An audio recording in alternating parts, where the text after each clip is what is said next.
সম্মানিত দর্শক আসসালামু আলাইকুম, কেমন আছেন সবাই। আজ আমি আপনাদের সঙ্গে শেয়ার করব চোস পায়জামা কাটিং এবং সেলাই করা। আশা করি পুরো ভিডিওটা দেখলে আপনারা বুঝতে পারবেন। এখানে আমি মাত্র 2 গজ কাপড় নিয়েছি। এই কাপড়টিকে সমানভাবে 4 ভাঁজে ভাঁজ করে নিয়েছি। এই যে এভাবে টান টান করে ভাঁজ করার পর দেখুন আমি ভাঁজটি দেখিয়ে দিলাম 4 ভাঁজ। এরপর হচ্ছে রাবারের যে রাবার হবে উপরে, তো এই জন্য এখানে 2 ইঞ্চি বা 1.5 ইঞ্চি, তো আমার রাবারটা চিকুন, তো আমি 1.5 ইঞ্চি রাখবো। যেখানে আমি 2 ইঞ্চি চিহ্ন দিয়েছি, আর একটু কম করে নিব। তো যাই হোক, এরকমভাবে এই যে 1.5 ইঞ্চির মতো রাখলেই হবে উপরে রাবারের জন্য। আর যদি রাবারটা চড়া হয় তাহলে 2 ইঞ্চি নেবেন। এরপর হচ্ছে কোমর, এটা হচ্ছে মেন মাপ, যে কোমর কতটুকু নেবেন। এখানে দেখুন আমি 13 ইঞ্চি নিয়েছি, যেহেতু শুকনা এই।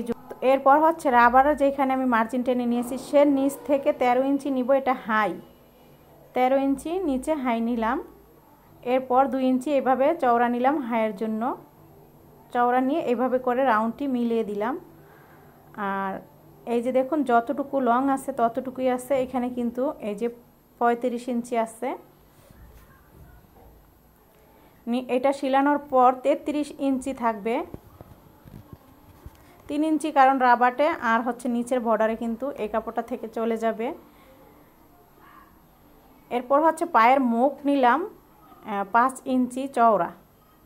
এরপর আপনারা এইভাবে করে একটি মার্জিন টেনে দিবেন, তাহলে কিন্তু হয়ে গেল। তবে এটা হচ্ছে যারা একটু স্বাস্থ্য তাদের জন্য এইভাবে রাউন্ডটি দিবেন। আর যারা একটু ফিটিং পরতে চায় বা একটু শুকনা টাইপের আর ফিটিংসটাই অনেকেই পরতে পছন্দ করে, তাহলে আপনারা 10 ইঞ্চি বা 12 ইঞ্চি উপরে এরকম একটি সোজা মার্জিন টেনে দিবেন।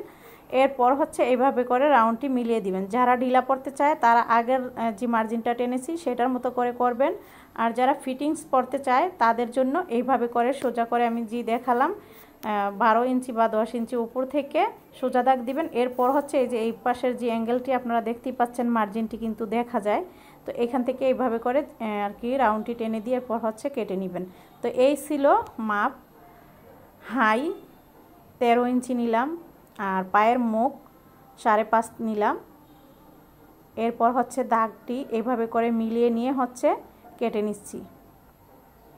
এই কাটিংটা একদমই সহজ, তবে এটা হচ্ছে চোস পায়জামা, যেটা আর কি উপরের যে কুচি ছাড়া। আর যদি কুচি দিয়ে দেন তাহলে আবার হাই আরও কম নিতে হবে, কারণ সেটার তো আবার উপরে কোমর হবে। তো সেই অনুযায়ী সেটা অন্য একদিন দেখাবো। চোস পায়জামা 2 রকমভাবে কাটা যায়, একটা কুচি দিয়ে আর একটা কুচি ছাড়া। তো আমি কুচি ছাড়াটাই দেখালাম। তো অনেকেই কিন্তু চুরি পায়জামা না, এটা চুরি পায়জামার মতো দেখতে, কিন্তু এটা চোস পায়জামা। তো চোস পায়জামা এই নিয়মেই কাটতে হয় আর এই নিয়মেই সেলাই করতে হয়। তো মনোযোগ দিয়ে আপনারা সেলাইটাও দেখুন। প্রথমে আমি হাই সেলাই করে নিচ্ছি। এই যে এইভাবে করে এখানে ডাবল সেলাই দিয়ে দিব। খুবই সহজ এই সালোয়ারটি কাটিং এবং সেলাই। মনোযোগ দিয়ে আপনারা দেখলে, একবার দেখলেই বুঝতে পারবেন যে এটা কতটা সহজ। আর নিজেরা যদি মনোযোগ দিয়ে দেখেন বা রিপিট করে দেখেন তাহলে কিন্তু আর দ্বিতীয়বার দেখতে হবে না। যাই হোক, আপনারা কোথাও যদি না বোঝেন রিপিট করে অবশ্যই দেখবেন, আর মনোযোগ দিয়ে দেখলে একবারই হবে। ঠিক আছে। এরপর দোনো পাশের হাই তো সেলাই করে নিলাম। এরপর হচ্ছে এই রাবারের যে রাবারটা লাগাবো, তো উপরের যে বর্ডারটা সেখানে এরকমভাবে কাঁচা একটি সেলাই দিতে হবে। এখানে আর পাকা করে সেলাই দিতে হবে না। একবার ভাঁজ দিয়ে যেটাকে সেলাই দেয় সেটাকে কাঁচা সেলাই বলে, আর 2 বার ভাঁজ দিয়ে যেটা সেলাই দেয় সেটাকে পাকা সেলাই বলে। তো এরপর হচ্ছে রাবারটি আমি কোমরের মাপে মেপে নিয়েছি, আর হচ্ছে এখানে বেশ কয়েকটি সেলাই দিয়ে দিয়েছি। এরপর হচ্ছে এখান থেকে যে কোনো এক জায়গা থেকে রাবারটি এভাবে দৌড়ে এরপর হচ্ছে কাপড়ের উপর পুরোটা গোল করে সেলাই দিয়ে দিলেই হবে। তো এরকমভাবে আমি কাপড়ের মাঝখানে রাবারটি রেখে সেলাই দিয়ে দিচ্ছি। ঠিক আছে।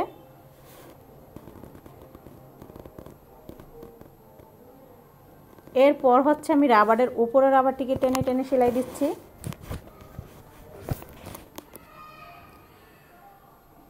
আজকের এই ভিডিওটি যারা একদমই সেলাই কাজে নতুন তাদের জন্য, আশা করছি আপনারা যদি মনোযোগ দিয়ে দেখেন তাহলে আপনাদের জন্য অনেকটাই হেল্পফুল হবে।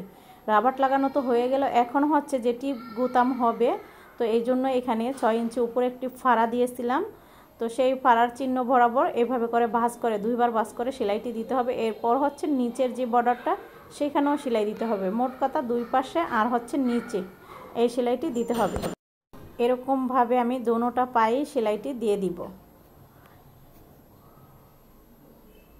ফিটিংস অনুযায়ী কিন্তু এখানে এই সেলাইটি দেওয়া হইতেছে, কারণ আমি 5.5 রেখেছি। এই যে 5.5 নিয়েছি, কারণ দুই পাশে ভাঁজ করে সেলাই করাতে কিন্তু আধা ইঞ্চি চলে গেছে, তো 5 ইঞ্চি থাকলো।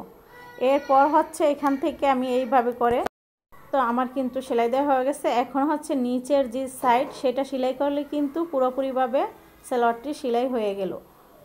এখন এখানে আমি একটি সেলাই দিয়ে দিয়েছি, যাতে সেলাইটা মজবুত হয়, না ছুটে যায়, এই জন্য ডাবল করে সেলাই এখানে দিয়ে দিলাম। আর এই যে এরকমটা হয়েছে। আশা করছি আপনারা সেলাইটি এবং কাটিংটি দুটোটাই বুঝতে পারছেন। যদি কোথাও না বোঝেন আমাকে কমেন্টের মাধ্যমে জানাতে পারেন, আমি আপনাদের বুঝিয়ে দেওয়ার চেষ্টা করব। আশা করছি আজকের এই ভিডিওটি আপনাদের কাছে ভালো লাগছে। সবাই ভালো থাকবেন, যাতে আবারও সুন্দর কোনো ভিডিও নিয়ে আপনাদের মাঝে আসতে পারি। দেখুন এখানে কিন্তু এরকমভাবে টিপ বুতাম সুই সুতা দিয়ে লাগিয়ে নেবেন। এই যে এরকমভাবে দুটি দুটি করে আমি এখানে দিয়ে দিব। ঠিক আছে, আশা করছি আপনারা বুঝতে পারছেন। আমি এখানে সব কয়টা গুতামই লাগিয়ে নিয়েছি।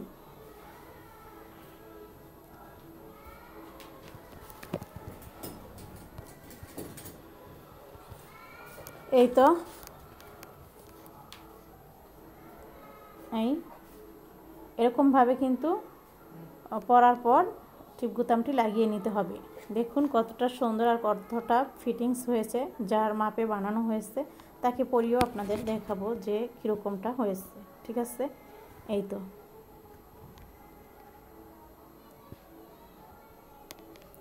এতক্ষণ ধরে আমার সঙ্গে যারা পুরো ভিডিওটা দেখলেন তাদেরকে অসংখ্য অসংখ্য ধন্যবাদ।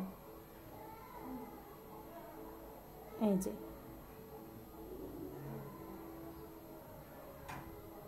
এই হচ্ছে আমি ফলোরে রেখে আপনাদের দেখিয়ে দিচ্ছি এরকমটা হয়েছে। এরপর হচ্ছে পরার পর এরকমটা হয়েছে।